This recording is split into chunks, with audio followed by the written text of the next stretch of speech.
Tonight, a packed house at a town hall at Bishop State. New Alabama Congressman Shomari Figures answering a lot of questions. That's right, our Lee Peck live on the story tonight. And Lee, is the meeting still going on? Well, the meeting just wrapped up just moments ago. Of course, like you said, it was a packed house here at Bishop State. He walked into the room to a standing ovation. Of course, his mother, longtime Senator Vivian Figures, introducing him, calling it a proud mom moment. But if we can go to some of the video just to see how many people were here.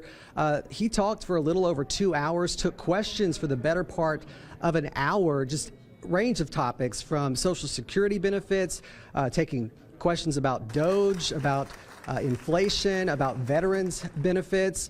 Right now, I do want to bring in Congressman Figures. Just walked out here right before we went on. Congressman, your first thoughts on the turnout here tonight at Bishop State? Remarkable, truly remarkable how many people are engaged and how many people are excited to be engaged around the issues and how many people are concerned about what's going on in our country right now. You talked about the deep dive that you guys have been doing in Washington, the stuff that you've been working on right now. Most recently, the vote to fund the government. It's a vote that you voted against. Talk about that and your message to your constituents. Look, we voted against it because we are seeing a government now that is being shut down literally every single day. We're seeing, indecent actions and treating people just very poorly. People who have done nothing but show up and come to work and being laid off with 1 day's notice via an email. We're seeing critical funding cut across a variety of sectors of government that we cannot allow to continue to happen without some assurances that they're going to spend the money that Congress is allocating to them. We heard from some federal workers who are concerned about maybe losing their job. We heard from one lady who lost her job. Your thoughts on the cuts that have been made to federal jobs? Look, I think, regardless of how people feel about the size of federal government and whether or not jobs were needed or not needed, I think we can all agree that there's a better way to do it.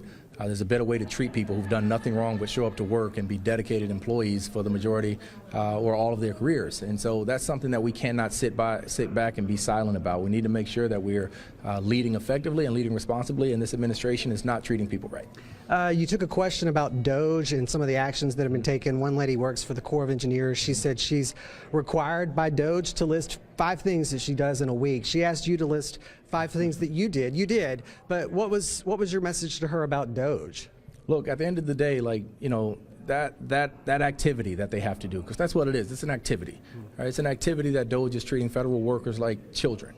Justify your existence, explain your work to me. And that's not how we should be treating grown-ups. It's not how we should be treating dedicated employees. And so my message to her was, A, you shouldn't be having to do that, but B, we're going to continue to fight for you every single day to make sure that your work is valued, respected, and appreciated.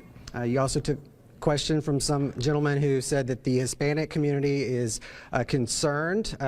Your take on the deportations, the mass deportations that's going on? Look, unfortunately, that we knew that this was going to be an issue in this administration in terms of deporting people from across communities across this district and across the country. And my message to him was that, look, we have to advocate for an immigration policy that is sensible, that is realistic in terms of what it can accomplish, but also recognizing the role that immigrants play throughout our communities. And lastly, you said that you're on the defense. Your party is on the defense. You're a minority in the Senate. You're a minority in the House.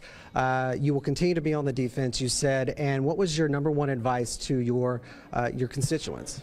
Look, at the end of the day, we have the playbook. The playbook is to get up and go vote. Be mobilized, be energized, and put us in a position where we can take control back of at least one of the chambers. And so, I think people understand that. That's what people in this country and in this state fought and died for us to have the right to go vote. And so we have to get out there and exercise it and make our voices heard. All right. Thank you. Congressman Figures joining us live on TV right now. His first town hall likely will not be his last as he continues his work in Washington. Right now, I'm going to throw it back to you guys in the studio.